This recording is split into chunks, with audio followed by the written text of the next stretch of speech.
Halo semuanya, perkenalkan kita dari kelompok 3, kelompok Charles de Gaulle. Oke, sekarang kita akan perkenal individu ya. Pertama-tama, namaku Sefia Darul Audina. Kemudian, Virial Kurniawati Auliavia Cantika. Aku Audristania. Perkenalkan, aku Nadira Naila. Perkenalkan, nama saya Safia Latifani. Perkenalkan, nama saya Marcella Kaulistiaulia. Perkenalkan, nama saya Ahmad Nurafi. Nata Rahel Ambarita. Perkenalkan, nama saya Disya Prasetyo. perkenalkan nama saya Tian Amelia.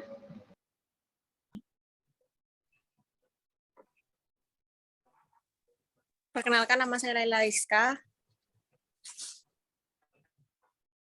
Perkenalkan, nama saya Bahtera Angelina. Perkenalkan, saya Muhammad Tudil Ahmad Nurmanto. Saya Maya Marina Simbolon.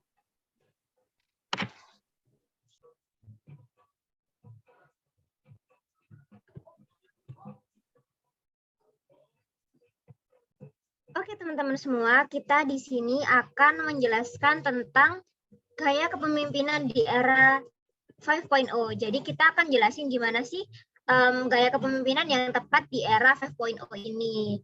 Oke, kita mulai dengan pengertian dari kepemimpinan itu sendiri. Silakan.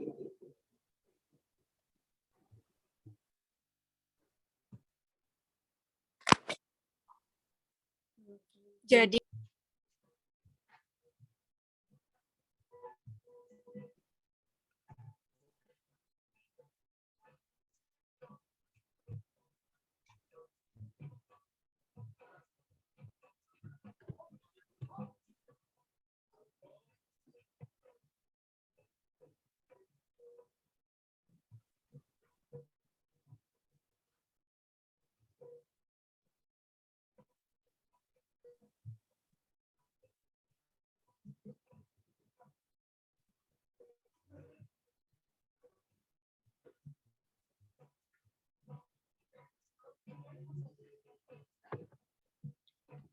Oke teman-teman semua, kita di sini akan menjelaskan tentang gaya kepemimpinan di era 5.0. Jadi kita akan jelasin gimana sih gaya kepemimpinan yang tepat di era 5.0 ini.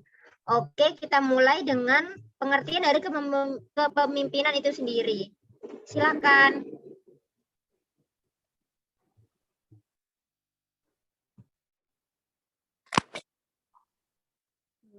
Jadi, menurut Colquitt, Lipine, dan Wesson menyatakan kepemimpinan sebagai menggunakan wewenang untuk menjalankan aktivitas karyawan kepada pencapaian tujuan. Fred Lucas dikatakan bahwa kepemimpinan bisa ada tanpa sumber daya, gagasan, dan kerjasama karyawan. Kemudian, saya akan menjelaskan menurut Stephen P. Robbins dan Timothy A. Judge menyatakan kepemimpinan sebagai kecakapan untuk mempengaruhi suatu kelompok ke arah prestasi dari suatu visi atau sasaran.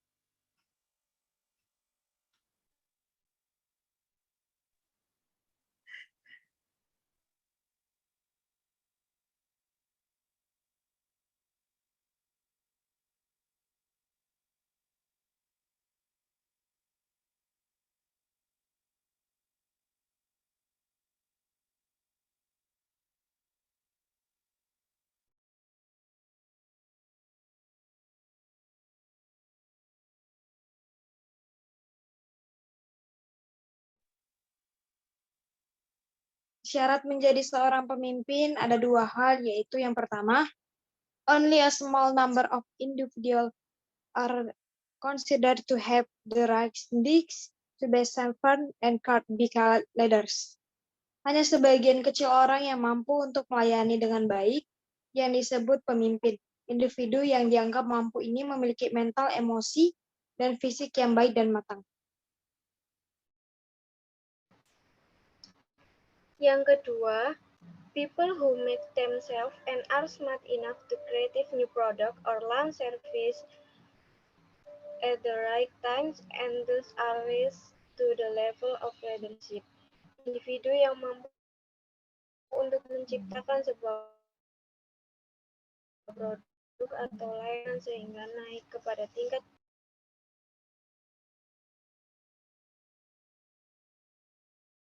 Menurut Overton, ada beberapa karakteristik umum para pemimpin, yakni kecerdasan. Umumnya, para pemimpin memiliki kecerdasan yang lebih tinggi daripada anggotanya. Dua, kematangan sosial. Maksud dari kematangan sosial di sini adalah kematangan emosi dan minat yang sangat luas. 3, memiliki motivasi dan orientasi prestasi. Seorang pemimpin pasti berusaha mencapai satu tujuan dan jika berhasil akan meneruskan kepada tujuan lain yang lebih besar. 4, memiliki rasa percaya diri dan keterampilan komunikasi yang baik dengan atasan dan bawahan.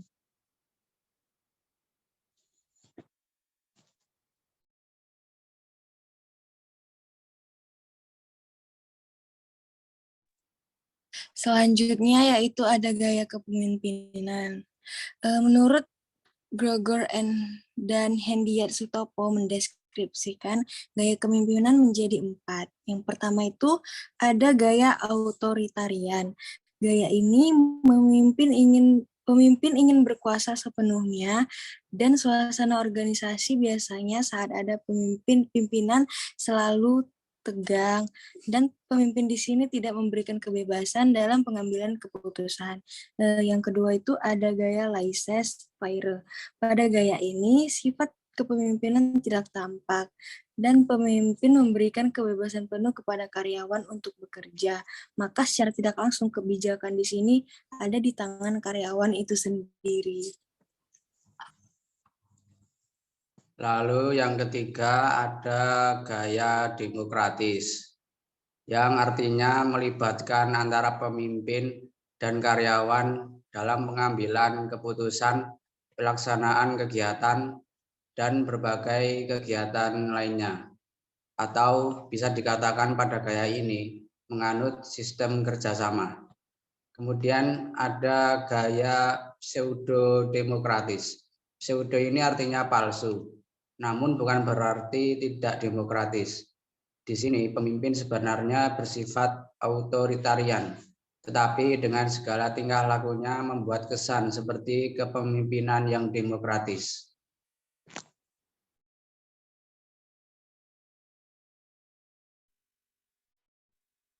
Era Society 5.0. Era Society 5.0 merupakan gambaran evolusi industri hingga tahun 2030 dengan mengidentifikasi dan menemukan cara untuk mengatasi tantangan transformasi digital dalam masyarakat yang artinya seluruh teknologi, robot, serta penyimpangan awan atau cloud storage menjadi jawaban atas permasalahan dalam kehidupan kita. Era ini diperkenalkan oleh negara Sakura atau Jepang pada tahun 2019 yang dicetuskan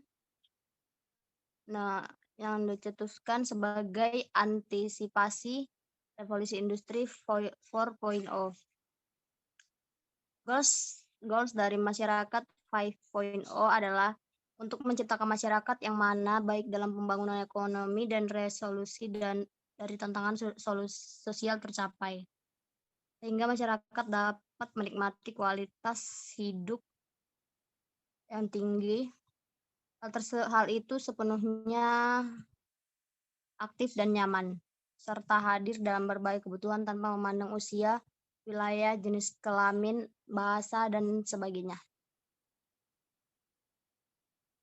Ada 3 skill yang harus dimiliki seseorang untuk menghadapi era society 5.0, yaitu problem solving, yang kedua critical thinking, Yang ketiga, creativity.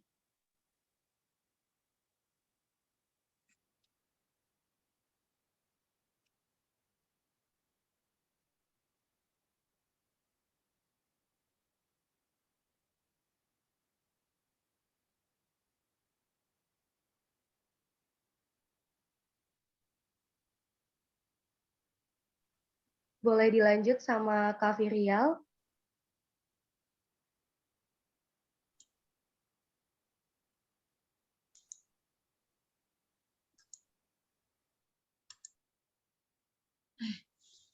Oke, baik. Bentar.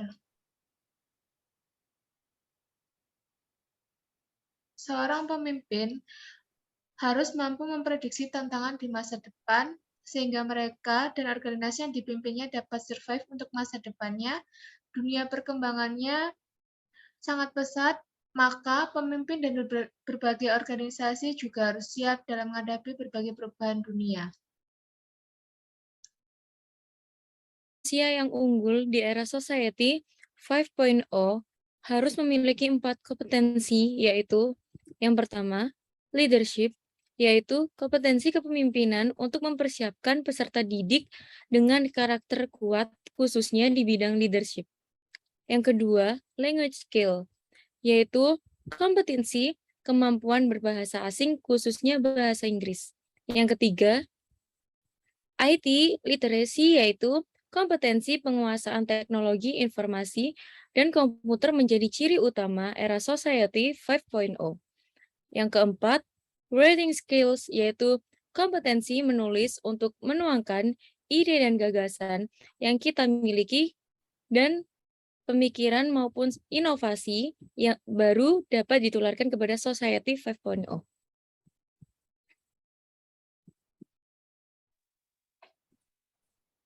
Masyarakat 5.0 akan lebih sering melakukan segala sesuatu hal dengan teknologi, karena seperti yang telah dijelaskan sebelumnya, pemakaian teknologi akan menjadi poros utama dalam kehidupan di masyarakat 5.0. Hal ini akan membawa perubahan yang signifikan terhadap perilaku, cara pandang, serta kemampuan setiap manusia.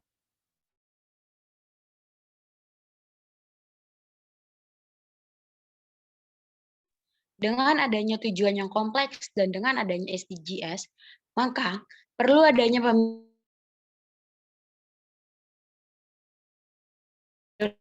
dengan baik dan tepat, serta fleksibel, tidak terlalu mengikat pada aturan agar berlebihan, atau kelebihan-kelebihan yang didapat dalam masyarakat 5.0 ini dapat dimanfaatkan dengan baik. Oke, baik. Terima kasih penjelasannya Kak Dea. Jadi apa sih gaya kepemimpinan yang sesuai dalam era 5.0 sendiri ini? Memimpin masyarakat ini memerlukan perbedaan dengan memimpin masyarakat pada zaman dahulu, jadi nggak selalu sama. Pada era Society 5.0 ini sebaiknya menggunakan gaya kepemimpinan demokratis yang dipadukan dengan gaya kepemimpinan laissez-faire. Komunikasi adalah kunci utama dalam setiap kepemimpinan, terutama pada gaya kepemimpinan ini. Karena pemimpin tidak mengetahui secara keseluruhan kondisi karyawannya, maka si karyawan haruslah berani mengungkapkan pendapat dengan baik dan sopan, serta tidak melebihi batasannya. Jadi kayaknya sekian dari kelompok kita tentang ngobrol-ngobrol kita kali ini tentang apa sih gaya kepemimpinan di era 5.0 ini. Gitu. Oke, kayaknya sekian dari kelompok kita. Mungkin dari Kak Adi, ada yang mau disampaikan? Quotes dari kelompok Charles de Gaulle. Politisi tidak pernah percaya atas ucapannya sendiri. Mereka justru terkejut bila rakyat mempercayainya.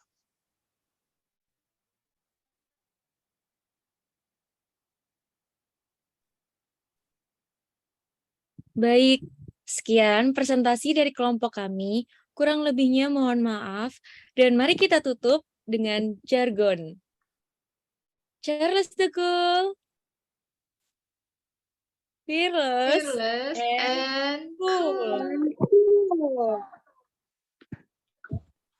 Oke, dadah, bye. Bye-bye. Bye.